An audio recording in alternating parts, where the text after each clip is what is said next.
Amen. So, mapagpalang araw po sa ating lahat. At ngayon po, dadako na po tayo sa pag-aaral ng salita ng Diyos. Handang-handa na po ba tayo na makinig ng salita ng Panginoon? Amen. So, ang ating pong pag-aaralan sa umagang ito ay matatagpuan po natin sa aklat ni Daniel, verses 25 to 28. Sabi po rito, pagkatapos sinulatan ni Haring Dario ang lahat ng tao sa bawat bansa at wika sa buong daigdig. Isinasaad sa sulat, sumainyo ang kapayapaan, inuutos ko sa lahat ng aking mga nasasakupan na matakot at gumalang sa Diyos ni Daniel, sapagkat siya ang Diyos na buhay at mananatili magpakailanman. Hindi mawawasak ang kanyang kaharian at mananatili habang panahon ang kanyang kapangyarihan. Siya ay sumasaklulo at nagliligtas, gumagawa siya ng mga kababalaghan sa langit at sa lupa. Iniligtas niya si Daniel mula sa mga leon at naging matagumpay si Daniel sa kapanahonan ni Haring Dario at sa panahon ni Haring Cyrus ng Persia. So, tayo pong lahat ay manalangin. Hallelujah. Aming Ama, sa oras na ito, patuloy po kami nagpapasalamat sa patuloy na pribilehyo, Panginoon, na pinagkaloob mo po sa amin, O God. Pribilehyo na magpahayag ng iyong mga banal na salita at makinig at mag-aral po ng iyong mga banal na salita, O God. Salamat din po sa patnubay ng iyong banal na Espiritu Santo upang pangunahan kami, O God, na mag-aral ng iyong mga banal na salita sa oras na ito. Ang kalooban mo lamang po ang masunod, Panginoon, at patuloy mong i-anoint ang iyong abang lingkod at patuloy mo siyang ilagay sa pinakamababang antas na dapat niyang kalagyan upang ikaw lamang ang maitaas at mahayag sa kanyang buhay. Salamat din po sa bawat bukas na espiritual na puso, mata, kaisipan at tenga na makikinig po ng iyong mga banal na salita, Panginoon, sa oras na ito, O God. At balutin mo po ng iyong banal na presensya ang lugar nito, O God. In Jesus' mighty name, Amen. So ito po yung pinamagatan. Nasaan na yung mic natin? Hello. So ang pamagat po dito, huwag tayong matitinag sa ating pananalig sa Diyos upang mahayag ang kanyang kapangyarihan. Ang ating pong pag-aaralan ngayon, yung buhay po ni Daniel, kung paano po niya naparangalan ang Diyos sa kanyang buhay bilang alipin ng ating Panginoon. Pag ang Diyos po ay may mataas na pagkatawag sa atin, matindi din po ang atake ng mga kaaway sa buhay natin. Maraming trials tayong dadaanan pag ang Diyos ay may magandang plano sa buhay natin. So ang kailangan lamang, huwag po tayong matitinag dahil hindi po tayo pababayaan ng Panginoon sa ating paglilingkod sa Kanya. Amen po? At kung hindi po tayo matitinag, ano man yung mga pagsubok na yan na nasa ating harapan, na alam naman po natin na yung mga trials na yan kung minsan ay pinapahindulan po yan ng Lord para po subukin kung hanggang saan yung ating pagtitiwala sa Kanya. At pag hindi po tayo tumalikod doon sa mga pagsubok na iyon sa buhay natin, na ating hinaharap, doon po natin makita kung gaano mabuti ang Panginoon, kung gaano na makapangyarihan ang Diyos na ating pinaglilingkuran. Pero kung tayo po ay umalis o tumalikod sa Panginoon, hindi po natin maranasan ang mga himala na gagawin ng Panginoon sa ating mga buhay. Hindi po? So huwag po tayong matitinag kung nais natin mahayag ang kapangyarihan ng Diyos sa ating mga buhay. At dahil doon, maraming tao na mabuksan ang kanilang espiritual na puso, mata, kaisipan at tainga dahil makita nila kung gaano ka makapangyarihan ng Diyos na si Yahweh na siya nating pinagkakatiwalaan. Sunod po sa panahon ni Haring Dario, ay pumili po ng 120 pinuno ng reyon sa buong kaharian. At pumili rin po siya ng 3 tagapamahala. At ang isa na nga po doon ay si Daniel. At sa tatlong iyon na tagapamahala, si Daniel po ang itinalaga niya upang manguna sa kanila. At sabi po rito, pumili rin siya dito sa verse 3, si Daniel ang naging pangunahin sa 3 tagapamahala at sa mga pinuno ng mga reyon dahil sa pambihira niyang karunungan. Dahil dito inisip ng hari na siya ang gawing tagapamahala sa buong kaharian. Sapagkat bakit mo itinataas ni Daniel, ay nangiharing Daniel si Daniel, sapagkat nakita po niya na meron siyang pambihirang karunungan. At ang karunungan ito ay hindi po galing sa sanlibutan. Hindi po ito nakukuha sa isang magaling na paaralan, kundi karunungan na galing sa Diyos, na ito ay ipinagkaloob kay Daniel upang magamit ni Daniel sa kanyang paglilingkod para sa Panginoon, upang mahayag ang kapangyarihan ng Diyos sa kanyang buhay. So, marami pong karunungan ang ipinagkakaloob sa bawat isa sa atin. Meron pong karunungan sa pagpapaawit, karunungan sa pagpapahayag ng salita ng Diyos, karunungan sa pag-i-evangelize, at karunungan na mangakit ng mga tao para pumunta sa church. Iba't iba pong karunungan ang ibinibigay sa atin. At si Daniel, binigyan po siya ng kakaibang karunungan kung paano mamahala doon sa mga tungkulin na inatang sa kanya ni Haring Dario. At hindi lamang po yun. Si Daniel po ay marunong din po siya umunawa kung ano ang kahulugan ng mga panaginip. Yun po yung mga karunungan na ibinigay ng Diyos kay Daniel. At dahil nga po doon, naisip nga po ng hari, na sabi po rito, kaya ang dalawang kasama niyang tagapamahala at ang mga pinuno ng marinay humanap na mabibintang kay Daniel upang huwag matuloy ang maganang bala ng hari para sa kanya. Ngunit wala silang makitang dahilan sapagkat laging matapat si Daniel sa kanyang tungkulin. Kasi naalaman nila na ang plano ng hari, si Daniel ay gagawing tagapamahala sa buong kaharian. At ngayon, nagaling itong mga kasamahan niya na mga pinuno at yung kasamahan niya na dalawang tagapamahala. So hindi sila papayag na maisakatuparan yung plano ng hari sa buhay ng Daniel. Bakit? Sapagkat nagkaroon po sila ng matinding hugit o insecurity kay Daniel. Kaya hahadlangan po nila upang huwag matupad yung magandang plano ng hari. Ni Haring Dario sa buhay ng Daniel. So ano po yung planuhin nila? Ano po yung binabalak nila para wasakin si Daniel at si Daniel ay maparusahan? Kaya napakahirap po na pag ang Diyos po may plano sa atin, tandaan po natin iyan. Gagawa ang kaaway para hadlangan ng kaaway yung magandang plano ng Diyos sa ating mga buhay. Amen? Kaya huwag po tayong matakot kung ang kaaway ay umaatake sa ating mga buhay. Tandaan natin na ang Diyos po ang nakikipaglaban para sa atin. Hindi po tayo ang nakikipaglaban sa kaaway, kundi ang Diyos lamang po. Ang Diyos po ang nakikipaglaban para sa atin. Kaya dahil ang Diyos ang nakikipaglaban sa atin, sigurado po na hindi po magtatagumpay ang kaaway sa masama nilang plano. So ano po yung naisipan nilang gawin o planuhin na pinagkaisahan nila para si Daniel ay mapahamak? Sabi po rito,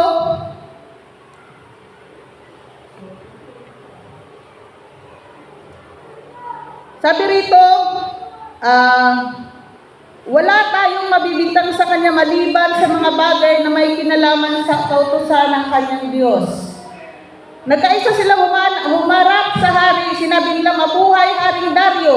Kami pong mga tagapamahala ng harian, mga pinuno ng mga rehiyon at mga tagapayo ay nagkakaisa ng palagay.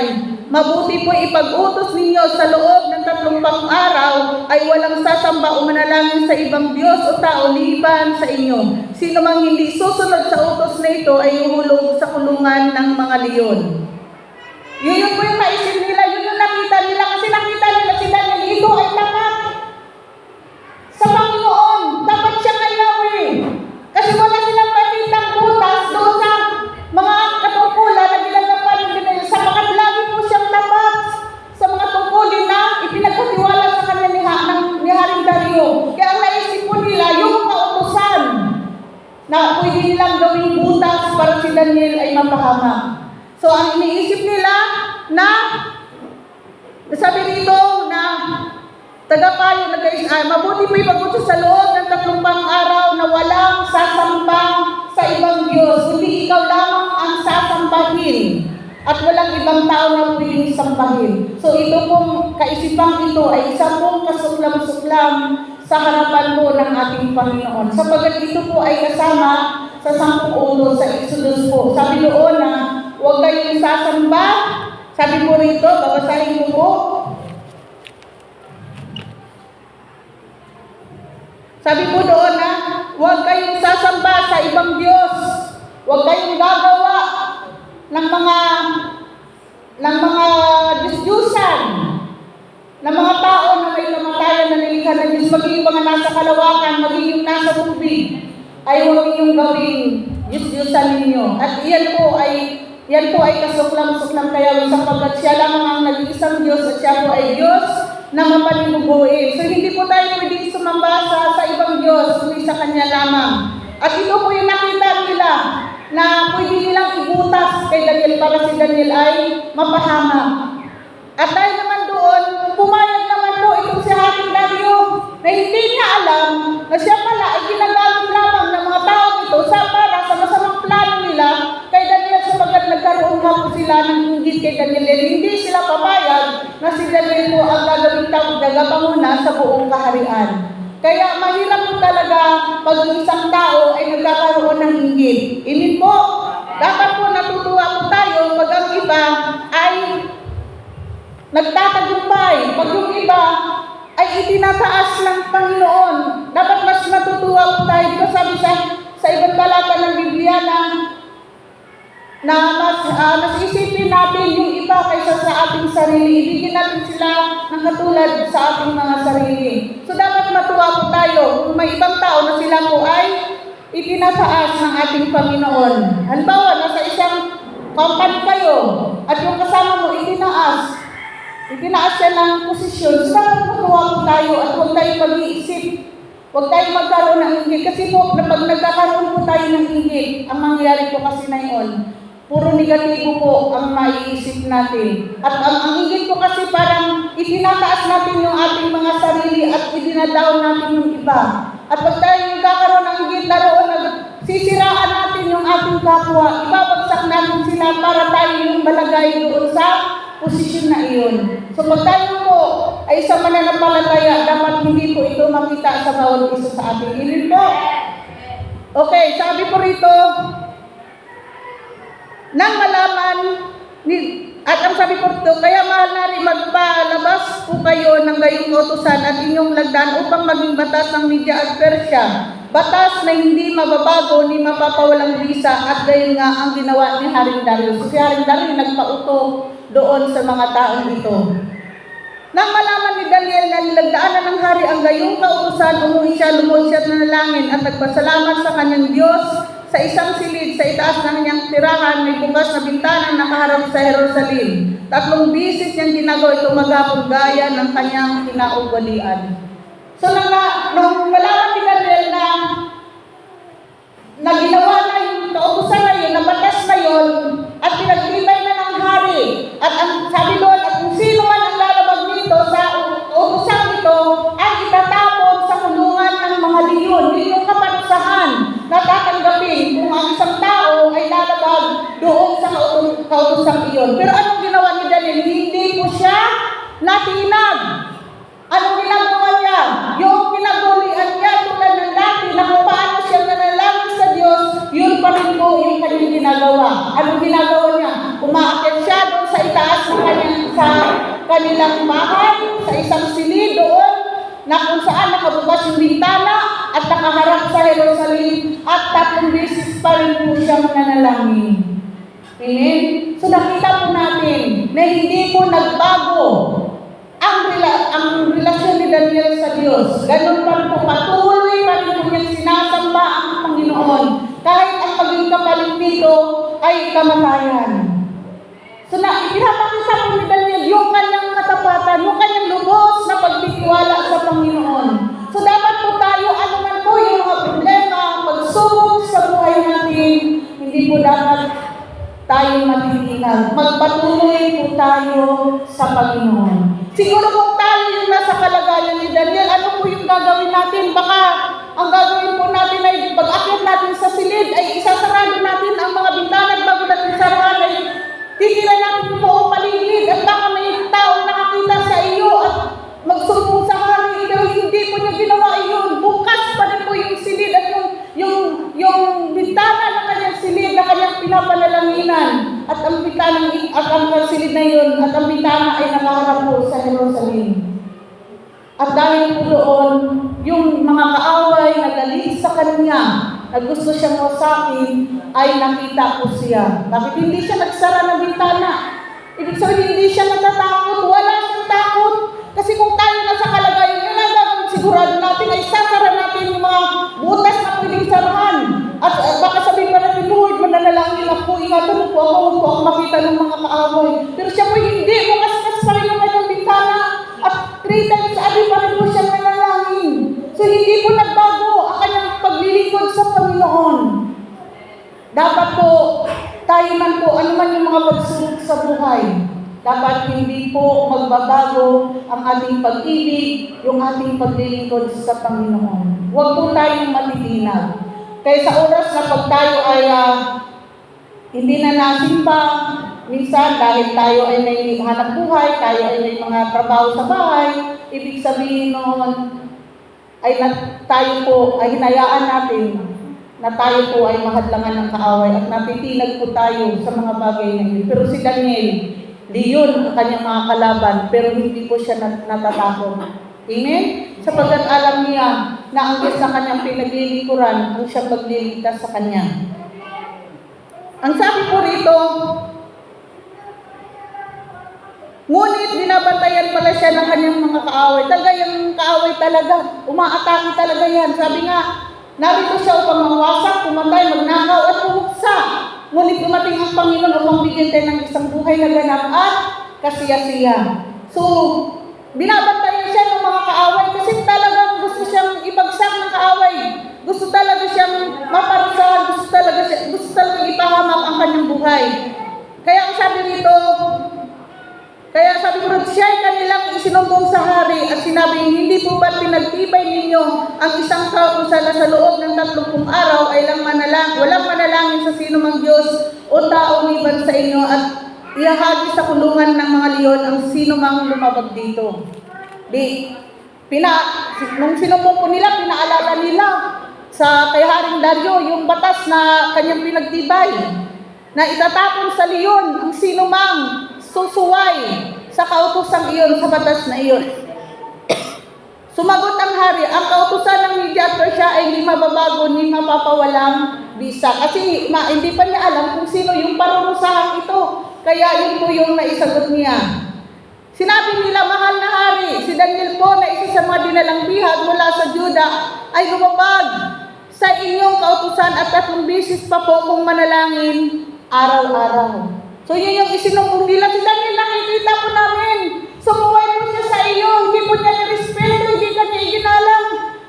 Yung batas na yung pinagtibay ay hindi po niya yung sinunod.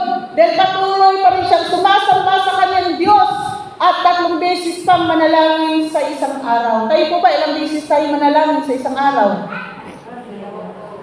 Umaga, hapon. Pagkagising sa umaga, magpapasalamat, mahingi ng protection sa maghapon, sa gabi uli, ganun, magpasalamat sa buong maghapon na tayo ingatan at ingatan tayo sa ating pagtulog. Karamihan, ganun po yung ating mga panalangin, umaga at hapon, pero si Daniel ay ilang beses? 3 beses siyang nananalangin.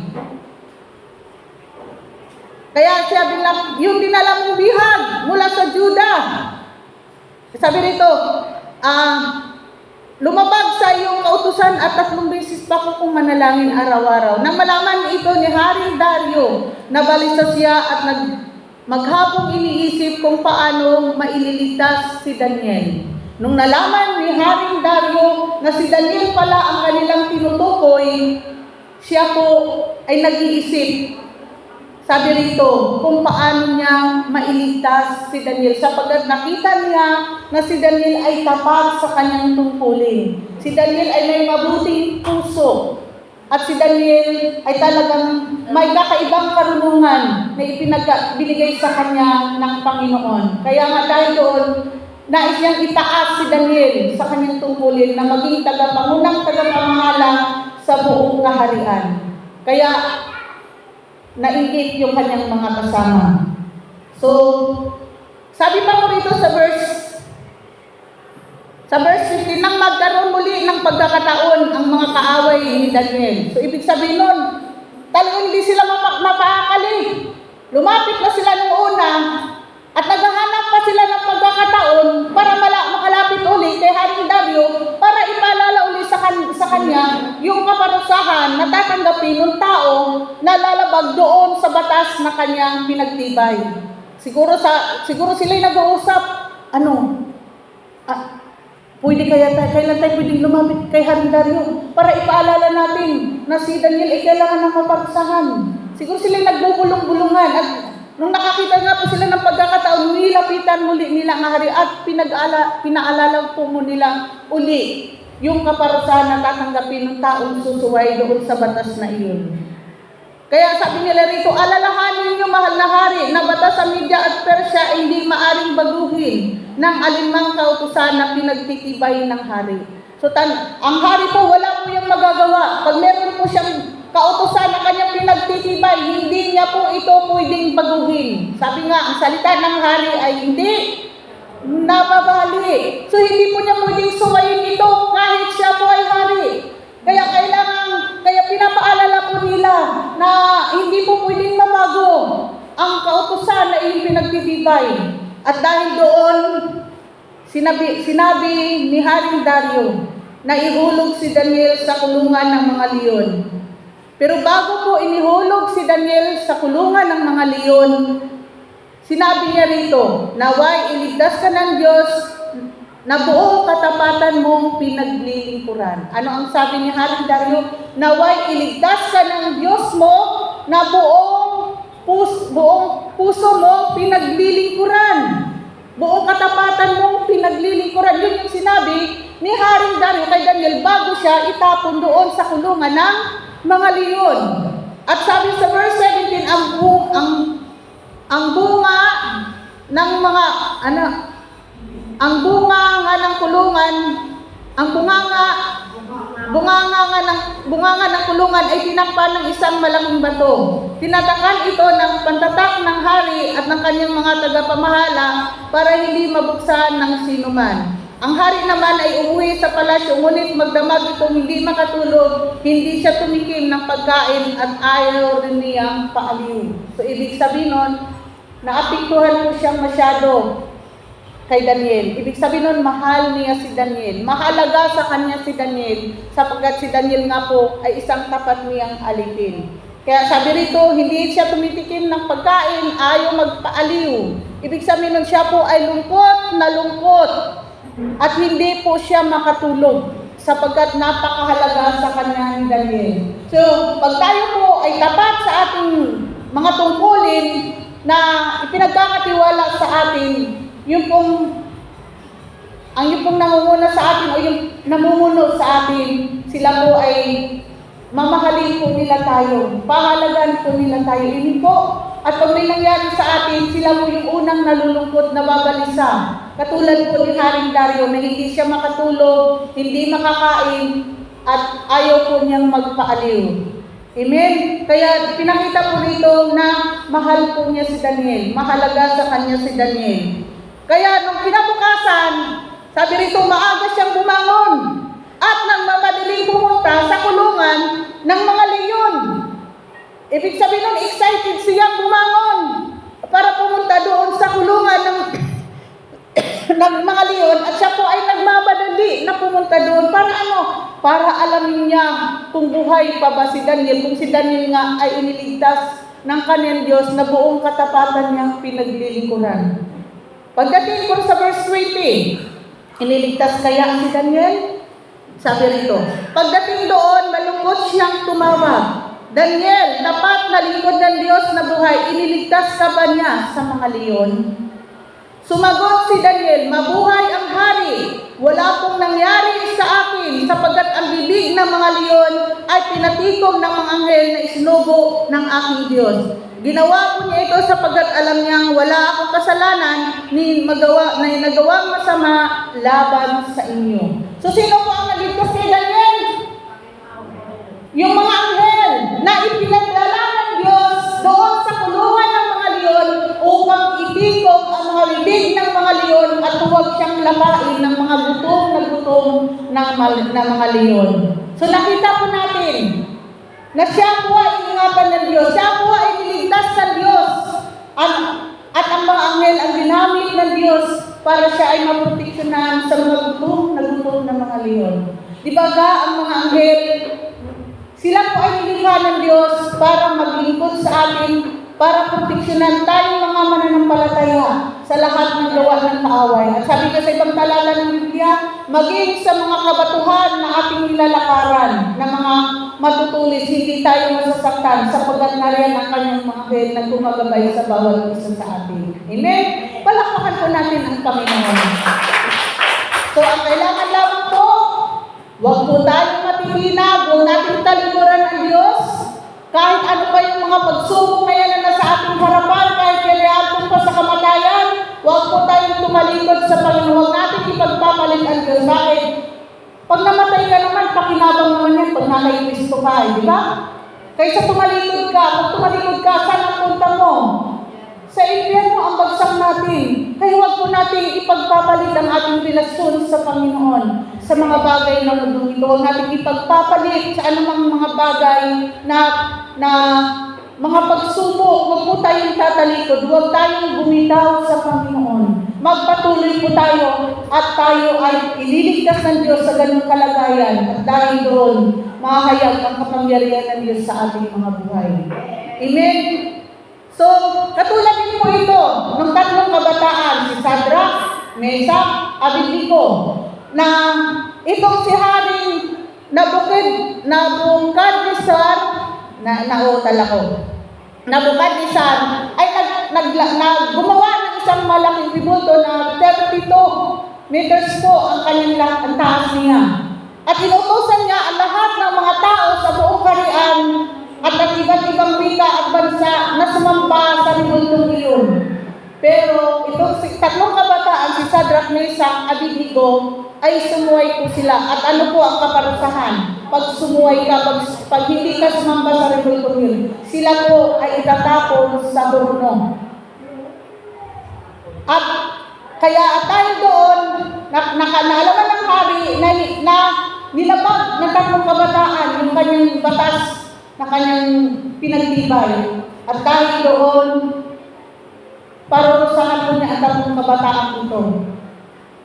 At bago po sila itinapon doon sa hornong iyon, 7 beses na pinainit, 7 times na pinainit yung hornong iyon. Kaya nga po yung nagtapon sa kanila ng mga kawal ay namatay, nasunog po sila. Pero yung tatlong kabataan naroon sa gitna ng horno ng apoy, lumalakad at nakikita pa nila na parang may apat na sila, na parang yung isang kasama nila ay isang Diyos. Kaya ang ginawa ng hari, pinalabas sila. At kahit kunting amoy ng sunog o usok, wala pong naamoy sa kanila kahit sa buhok nila. Bakit? Sapagkat sila'y naging tapat sa Panginoon. Hindi sila tumalikod sa Diyos. Nagpatuloy sila sa Panginoon, hindi sila natitinag na sila'y maparusahan doon sa hornong iyon. Kaya ang ginawa ng Diyos, ipinakita sa kanila yung kapangyarihan ng Diyos sa kanilang mga buhay. Amen? So ganun din po sa isa sa atin. Kung minsan may mga pagsubok na dumarating sa ating mga buhay, ay pinapagtulong ng Panginoon upang makita natin kung gaano kabuti ang Panginoon sa lahat ng nagtitiwala sa Kanya. At pag nalampasan na natin ang mga problema ngayon, matitinding pagsubok na yan, doon natin makita ang kapangyarihan ng Diyos sa ating mga buhay. At hindi lamang po tayo ang makakita ng kundi yung mga tao na nasa ating paligid. Amen? At dahil doon, sasabihin nila, totoo nga na ang Diyos nito ay Diyos na buhay. Amen? Palakpakan po natin ang Panginoon. Kaya, huwag tayong matitinag. Sabi mo sa kapatid mo, huwag tayong matitinag. Huwag tayong matitinag na tayo may negosyo, na iwanan natin paglinggo dahil kailangan natin sumamba sa Panginoon. Huwag tayong matitinag sa ating mga labahin, sa mga gawain bahay, sa mga anak buhay. Huwag natin ipagpapalit yung araw ng ating banal na pagtitipon sapagkat ang Diyos po ay nasasaktan. Akala niyo ba ang Diyos-Diyosan lang ay ang mga ginagawa ng kamay ng tao? Hindi po. Marami pong klase ang Diyos-Diyosan.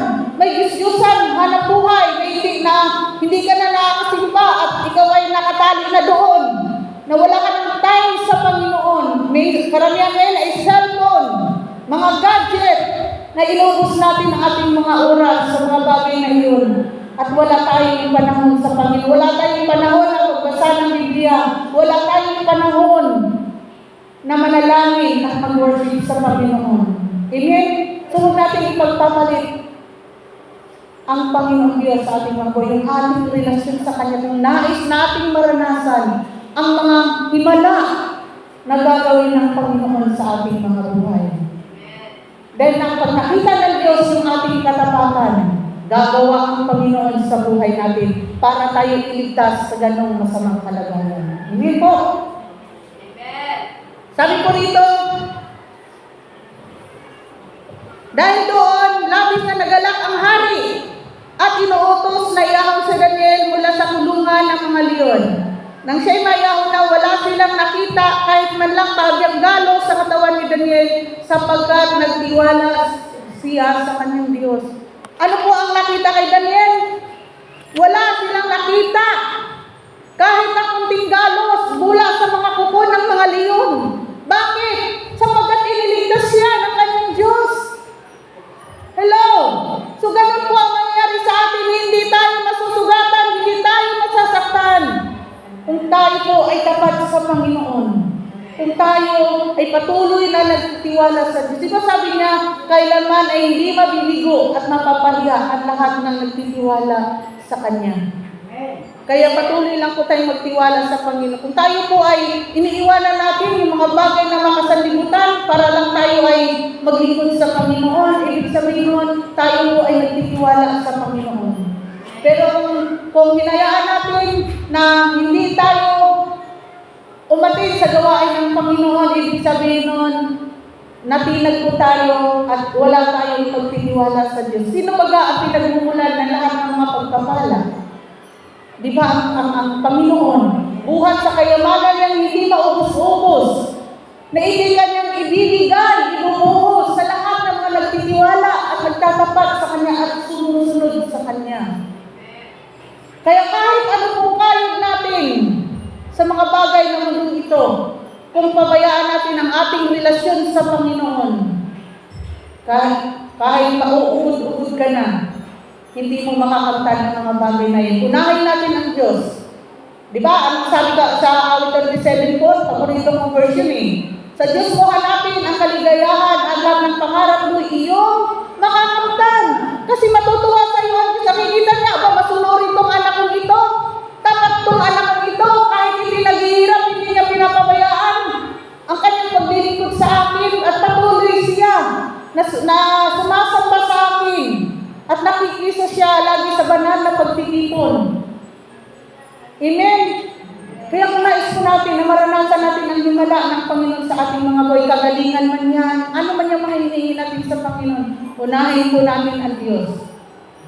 At lahat ng ating pangarap ay ating mga kamtan. Ibibigay po niya sa atin yan. Katulad ng isang mga magulang. Pag ang anak mo ay masunurin, nagpapasakot sa iyo, sumusunod sa iyo, nagre-respeto sa iyo, di ba, galang na galang tayo sa ating mga anak at kung may pera ka kahit hindi humingi sa iyo, bibigyan mo yan at bibili mo ng pagkain na gusto na yan. Bakit? Sapagkat natutuwa ka sa anak mo iyon. So, ganun din po. Ang Diyos, tayo ay nasasamang mga magulang makasalanan, hindi perfecto. Binibigay natin ang mabubuting bagay sa ating mga anak. How much pa po kaya ang Diyos na lumikha ng langit at ng lupa? Magtiwala po tayo sa Panginoon. Huwag po tayong matakot. Iwanan natin ang lahat ng iyan pag-araw ng ating banal na pagtitipon. Iwanan natin yung mga kabalang iyan. At ang Diyos po ang magpapala sa atin. Ano sabi niya, unahin natin ang kanyang karin at ang kanyang katwiran. Ang lahat ng bagay ay ipagkakaloob niya sa atin. Amen? So, unahin natin ang Diyos. Magtiwala tayo sa Panginoon. Kailangan natin, kung minsan, ipinagpalit natin ang ating relasyon sa Panginoon, paglilingkod natin sa Panginoon, sa mga bagay na panong ito, kasi wala tayong pagtitiwala sa Diyos. Kaya hindi po natin maranasan ang kapangyarihan ng Diyos, ang himala na gagawin niya sa ating mga buhay. Subukan natin. Sabi na kayo, subukan natin siya. Diba? At gagawa po siya kung ano yung hinihiling natin sa Kanya na ikabubuti natin. Yan po yung ipagkakaloob po niya sa bawat isa sa atin yun. Palakpakan po natin ang Panginoon. So nakita nila na ni Galos, wala silang nakita sa katawan ni Daniel. Kaya yung mga nagbibintang kay Daniel ay ipinahulog ng hari sa kulungan ng mga leon, pati ang kanilang mga anak at asawa. Hindi pa sila halos sumasayod sa kulungan, ay nilapa na sila ng mga leon. So ano ang nangyari dun sa mga tao na nagbibintang kay Daniel, na gumagawa ng mga butas para si Daniel ay maparusahan at mapahamak? Sila po yung itinapon doon sa kulungan ng mga leon. Bumalik sa kanila. Sila ay nakarma, sila ay pinarusahan ng Diyos sapagkat matuwid na tao si Daniel. Kaya sabi sa ibang talata ng Biblia na ang masamang tao na nag-iisip ng masama sa taong matuwid. Sabi rito, Kawikaan 21:18, ang masamang balak sa taong matuwid ay babalik sa liko ang pag-iisip. Kaya ano nangyari? Bumalik sa kanila, sila yung naparusahan. At hindi lamang sila kasama ang kanilang asawa at mga anak. Bakit? Nakasama yung kanilang asawa at mga anak. Anong sabi sa Exodus na pag tayo ay sumasamba sa mga Diyos-Diyosan, sa ibang Diyos, na mga tao na may kamatayan o mga hayop sa kalawakan o sa tubig, na sabi doon, na pati yung kasalanan yun ng mga magulang dahil pagsamba natin sa mga Diyos-Diyos sa iyan ay sisingilin niya hanggang sa ilang saling lahi at ika-4 ng saling lahi natin. Kaya anong nangyari? Kasama na parusan. Bakit? Dahil mas kasuklang-suklang kasi yung ginawa nilang yun. Dahil nilabag nila ang batas ng Diyos at inutusan pa nila ang hari. Ginamit pa nila ang hari na upang sambahin ang hari na yun ay hindi yan kalugod-lugod sa Panginoon. Kaya ano nangyari, sila po yung nagbayad. Bumalik sa kanila yung kasamaan na ginawa nila kay Daniel at nakasama ang kanilang asawa at mga anak. Dahil sila mismo ang nag-utos kay Haring Dario na siya ay sambahin ng mga tao. At yun ay kasuklam-suklam at kalumal-lumal po yan sa harapan ng Diyos sapagkat ang Diyos ay mapalilubuhin. Kaya nagamay pati ang kanyang asawa, kanilang mga asawa at mga anak. At halos hindi pa sila nasayad sa lupa. Sila po'y ginangat na po ng mga leon. Suri pinagbilang ito, pinagtulong bilang-bilang ang katawan nila ng mga leon. Amen? Kaya mahirap kung tayo mag-isip ng masama sa ating kapwa. Anong sabi sa ibang talata ng Biblia? Yung pag-isip natin ng masama, yan ay kasalanan.